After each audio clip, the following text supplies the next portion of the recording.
Documentary mainly আমরা ওটিটিতে দেখে এসেছি, কিন্তু এই প্রথমবার ডকুমেন্টারিকে রিলিজ করা হলো থিয়েটার, যার নাম হচ্ছে জিরো সে রিস্টার্ট।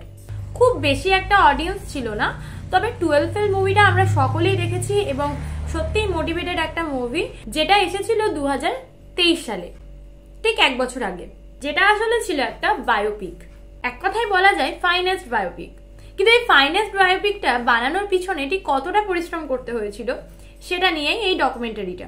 পরিচালক হলেন বিধু বিনোদ চোপড়া, যিনি এই 12 ফেলটাকে সাকসেসফুল বানাতে অনেকখানি পরিশ্রম করেছিলেন, আর সেই পরিশ্রমের চিত্রটাই আমাদের সামনে তুলে ধরা হয়েছে।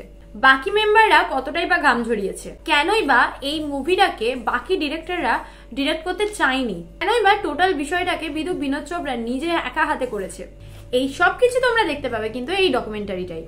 রান টাইম হচ্ছে 1 ঘন্টা 40-45 মিনিটের কাছাকাছি, মানে ওই তোমার 1.5 ঘন্টাই বলতে পারো।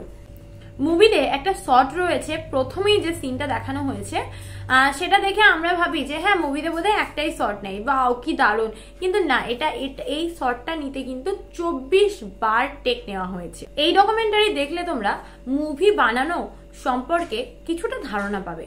ক্যামেরা কিভাবে হবে, স্ক্রিপ্ট কিভাবে লিখবে, ব্যাকগ্রাউন্ড কতটা ভালো হওয়া প্রয়োজন, রিপ্রোডাকশন করতে কতটা সময় লাগে, আইডিয়া নেওয়া, স্ক্রিপ্ট লেখা, ক্যারেক্টার ঠিক করা, পোশাক, শট কোনটায় বেটার হবে, ল্যাঙ্গুয়েজ, শুধুমাত্র একটু বাছাবাছির জন্যই 1 থেকে 2 বছর বা 3 বছর কিভাবে অনায়াসে পার হয়ে যায় সেটাও তোমরা দেখতে পাবে এই ডকুমেন্টারিতে।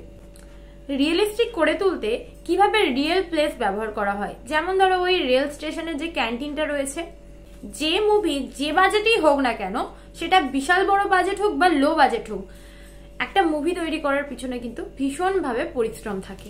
এন্টারটেনমেন্ট আছে, ব্লগ আছে, যারা ফিল্ম মেকিং এ ইন্টারেস্টেড তাদের জন্য এই ডকুমেন্টারিটা কিন্তু সেরা। তারা অনেকখানি শিখতে পারবে এই ডকুমেন্টারিটা থেকে, যে মুভি কিভাবে বানানো হয়, প্রত্যেকটা জায়গা পার্ট পার্ট করে তুলে ধরা হয়েছে। আমার মনে হয় এই ডকুমেন্টারিটা ওটিটিতে রিলিজ করলে আরো অনেক বেশি ভালো হতো। 12 ফেল মুভিটা আমাদের অনেক বেশি মোটিভেটেড করেছিল, অনেক বেশি ইন্সপায়ার করেছিল। তবে এই ডকুমেন্টারিটা সব টাইপের মানুষদের হয়তো বা ভালো লাগবে না, আবার এটাও নয় যে বোর ফিল করবে। তো আমি বলবো যে দেখো, মুভিটা ভালো লাগবে, ডকুমেন্টারিটা দেখো, ভালো লাগবে, অনেক কিছু শিখতে পারবে, জানতে পারবে।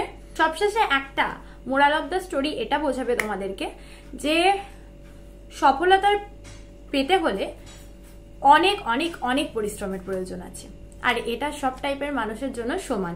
তো চলো আজকের মতো এখানেই আপডেটটা শেষ করছি, দেখা হচ্ছে নেক্সট ভিডিওতে নেক্সট আপডেটের সাথে তোমাদের সাথে।